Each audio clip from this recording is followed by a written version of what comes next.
वकील साहब दफ्तर में जाते हैं तो काला कोट पहन के जाते हैं, डॉक्टर जाता है तो सफेद कोट पहन के जाता है, और कोई सिपाही जाता है तो पहचान होती है उनकी। तो हर भगत की, हर शिष्य की पहचान होती है। गुरु बनाओ, लेकिन गुरु का दिया हुआ जो मूंगा होता है वो कंठ में धारण करो, क्योंकि उसको धारण करने से जब हम स्नान करते हैं तो मैं कहता हूँ हमारी काया पवित्र हो जाती है, सिद्ध हो जाती है।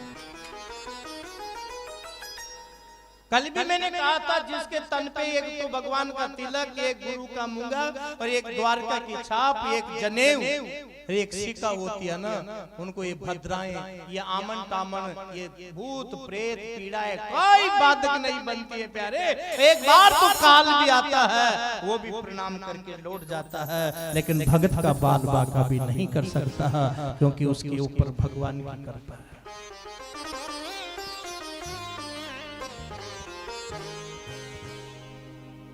परीक्षा देने जाते हैं तो परिचय पत्र लेके जाते हैं, बोलो जाते हैं, स्कूल में जाते हैं तो पत्र लेके जाते हैं, पहचान होती है हमारी। कथा में जाते हैं, यात्रा में जाते हैं तो पहचान होती है। ऐसे गुरु का दिया हुआ मूंगा पहचान होती है, और वो प्रभाव उसका बहुत प्रभाव होता है साहब। अब यहाँ कहते हैं कि गुरु की आवश्यकता क्यों है, कि गुरु की आवश्यकता क्यों है? गुरु के बिना जीव का कल्याण नहीं होता। चाहे आप कितने ज्ञानी बन जाओ, कितने धनी बन जाओ, कितने योगी बन जाओ, पर जब तक जीवन में गुरु साक्षी नहीं होगा तब तक जीव का कल्याण नहीं होगा। इस बात को रामायण भी कह रही है, गीता भी कह रही है, भागवत भी कह रही है कि गुरु बिन भवनिधि तरहिन कोई, जोरे बिरंची शंकर सम हो। बिरंची कहते हैं ब्रह्मा को, शिव जी के समान हो जाए, विष्णु के समान बन जाए, लेकिन फिर भी जीव का कल्याण गुरु के बिना, बोलो गुरु के बिना। अब बनावे किसको गुरु जी, ध्यान देना, यहाँ भी संशय होता है। भाई साहब के कहने से किसी को गुरु मत बनाना, बड़े लोग बनाने हैं, कोई मानते हैं, उसको मत बनाना, मत मानना। काकी जी के कहने से, भाभी जी के कहने से, भाई साहब के कहने से गुरु किसी को मत बनाना। और जब हमारा मन मान ले, स्वीकार कर ले, फिर किसी से रुकना मत। जिसको मन स्वीकार कर ले उसको ही सदगुरु मान लेना, और उसका हो जाए। गुरु के बिना कल्याण नहीं होता। क्यों नहीं होता? क्योंकि हम अगरबत्ती लगाते हैं, धूप लगाते हैं, कोई भी बसंतर करते हैं तो हमें कंडे की आवश्यकता होती है कंडा। अभी श्राद्ध पक्ष चल रहा है, तो जब हम पितरों को धूप देते हैं तो किसकी जरूरत पड़ती है? कंडे की।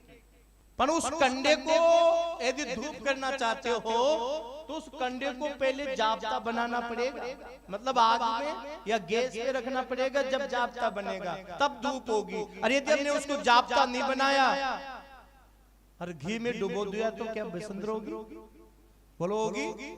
घी में डुबो दो चाहे धूप में डुबो दो, बसंत नहीं होगी। और यदि वो खुद जाब्ता बन गया और फिर घी डालोगे, धूप डालोगे तो बसंत हो जाएगी। ऐसे प्रिय सज्जनों, जब गुरु बना करके, गुरु स्वीकार करके, और जो मंत्र जप करते हैं, इन कथाओं को सुनते हैं, हम यात्रा करते हैं, तो जैसे वो सूखा कंडा जाब्ता बनते ही बसंत करी, वो धूप यहाँ से वहां पहुंच गई। ऐसे गुरु साक्षी मान करके और हम नाम जप करेंगे तो यहाँ का पुण्य सीधा मेरे गोविंद के धाम को पहुंच जाएगा। जब तक गुरु नहीं बनाते तब तक हम सूखे कंडे के समान हैं। हाँ जी, आगे मिले तो सब गले में कंठी होना चाहिए। वो परिचय पत्र हमारा, जहां भी जाओगे वहां प्रवेश मिल जाए। इसलिए प्यारे, कोई कहते हैं साहब हम हनुमान जी को गुरु मानते हैं, कोई कहते हैं हम शंकर को गुरु मानते हैं, कहाँ जरूरत है गुरु बनाने की। कोई कहते हैं हम भगवान को गुरु मानते हैं। अरे लेकिन ये किसने कह दिया साहब, जिसको हम भगवान मानते हैं क्या वो गुरु को नहीं मानते? श्री कृष्ण ने भी सांदेपन को गुरु बनाया, राम जी ने भी वशिष्ठ को गुरु बनाया, हनुमान जी महाराज ने भी सूर्य भगवान को गुरु, बोलो बनाया कि नहीं बनाया? जय जय जय हनुमान गोसाई, कृपा करव गुरुदेव की नाम।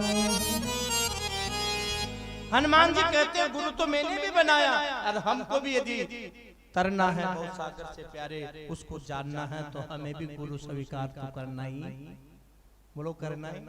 मैं ये नहीं कहता कि मुझे बनाओ, जो आपका मन करे, जो मन स्वीकार करे उसे बना लो। अगर गुरु बना करके मान लोगे उस बात को, तो मैं कहता हूँ तेरे जीव का कल्याण हो जाएगा।